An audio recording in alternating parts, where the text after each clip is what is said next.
We're all waiting for more big reveals to drop concerning Exodus, the video game, come December in the coming year. But the book, The Archimedes Engine by Peter Hamilton, dropped last month, and it really is a treasure trove of lore and information, and currently our best source for understanding the universe of Exodus, and consequently, the game.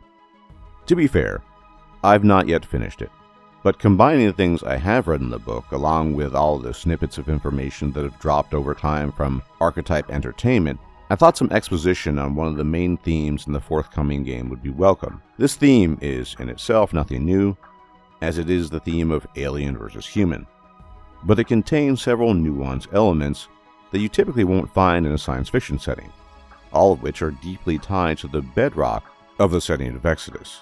This theme is the human spirit. But before we dig into the details, let's establish the reason why humans are something special in the setting of Exodus. Now, as I will be incorporating some information from the book, there will be some minor setting lore-related spoilers, but nothing related to any specific plot. Still, if you're the type of person who dislikes any type of spoiler and would prefer to learn everything, both book and game-related, on your own, now is the time to turn away, as some book information is necessary for exposition. And with that said, let us proceed. Now, I'm no physicist or scientist, but many of you might be familiar with the concept of the Kardashev scale, a theoretical way in which one can measure the energy utilization of a civilization with respect to gauging how advanced civilization is by observing its technological development. This concept was developed by the late Russian scientist Nikolai Kardashev.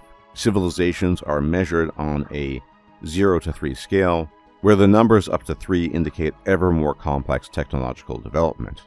A Type 0 civilization would essentially be that of the Neolithic or Stone Age, in terms of its ability to harness energy for the sake of technology, basically no ability to make use of energy.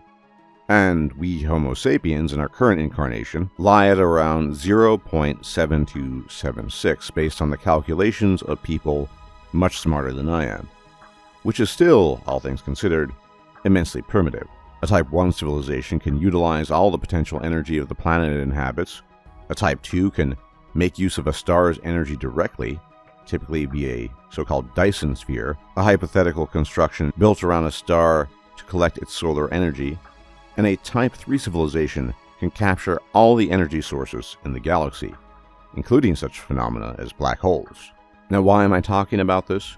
Because technology is incredibly important in the context of any science fiction setting, and particularly so in the context of Exodus. The baseline humans that exist in the Exodus universe and began their journey in 2200 AD already had access to the Arships, which could travel at near light speed, and so in this sense humans were already an interplanetary species by then, putting them in at least Type 1.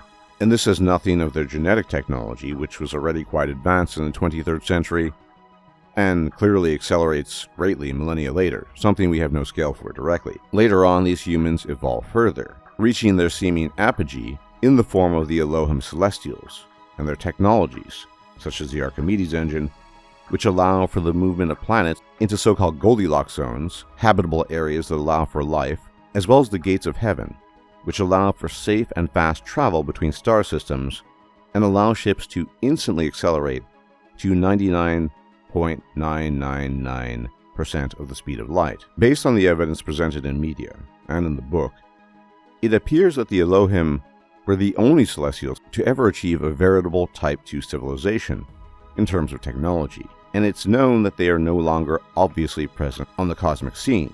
And this is relevant because in many ways, Exodus in the current era, between 41,350 AD and 42,350 AD, is effectively what I would call a post-Type 2 civilization. Many of the most important and vital technologies are still extant, but no one really knows how to maintain them properly, much less reproduce them or improve upon them, which is precisely the problem with the Archimedes Engine and the consequences of its dilapidation, as planets can become completely uninhabitable in a brief period of time, leading to absolutely devastating consequences for their inhabitants. This phenomenon of lost technology that is still somewhat operable has its analogs to some degree in Warhammer 40k, with the loss of technology due to the early AI war of the Mechanoclasm, and much later, the Horus Heresy. And so I have to wonder if they didn't get some inspiration from that setting, at least in this respect.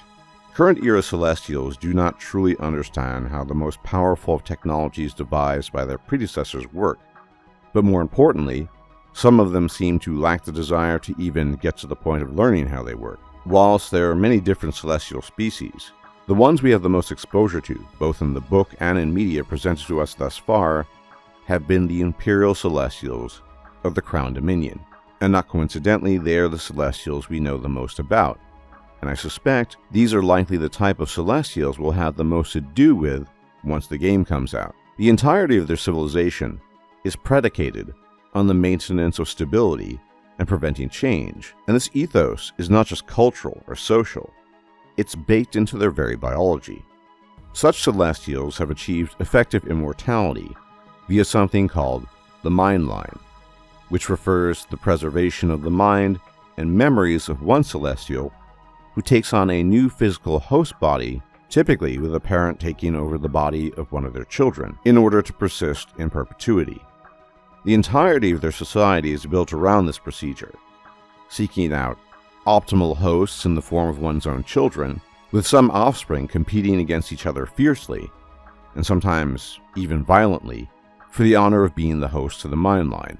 But even though this is a biological phenomenon, it's far more than that, and I think it could be rightly called an instance of gene culture coevolution, a real phenomenon in evolutionary biology whereby some new external feature is added to a population, and gradually over time, it is genetically integrated into their biology. Lactase persistence, or the ability to digest lactose as an adult, is a simple example of this, with pastoralism having been introduced to certain populations millennia ago, and humans with such a cultural practice adapting to it by allowing adults to consume animal milk, something most humans on planet Earth still cannot do to this day. But the gene-cultural coevolution of Imperial Crown Celestials is far more complex than that, as it partly harkens back to a destructive civil war that could have ended their civilization forever, as a renegade queen called Zuberi sought to further evolve the Crown Celestials, which ended in her death and the destruction of her cause and line, and required the cooperation of 5 other queens, which only served to strengthen their imperative for stability. Now, the Mind Line culture did precede this civil war, as far as we know, but if I had to guess, it was originally inspired by the desire to preserve life as a result of the Formation Wars, devastating wars fought almost 20,000 years ago that resulted in the mass destruction of hundreds of habitable worlds and billions of lives lost. But the fact that these events took place, and the Crown Celestials were already so inclined, only lent itself as a reinforcement mechanism of this tradition and justification for doubling down on its practice and eschewing change even further.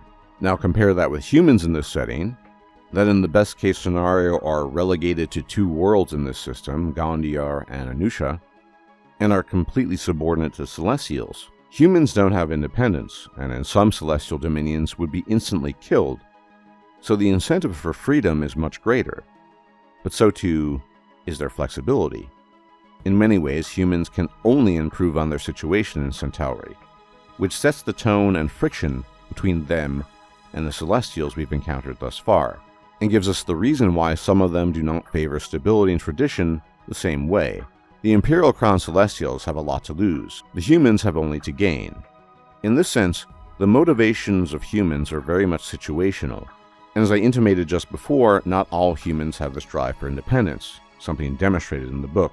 For this reason, it's difficult to say whether or not the human spirit is something endemic to humans, or the result of their situation in Centauri. After all the Celestials have human ancestors, and were motivated to evolve for the sake of survival. But one thing is evident, that some current-era humans are certainly more willing to take risks, and sometimes great things are born of such undertakings, including, and I'm speculating here, the possibility of revitalizing Elohim technology, and perhaps discovering something no one has witnessed before, as I think that has to be something included in the game. Merely scavenging about for celestial tech cannot be the end goal. Surpassing it has to be, eventually.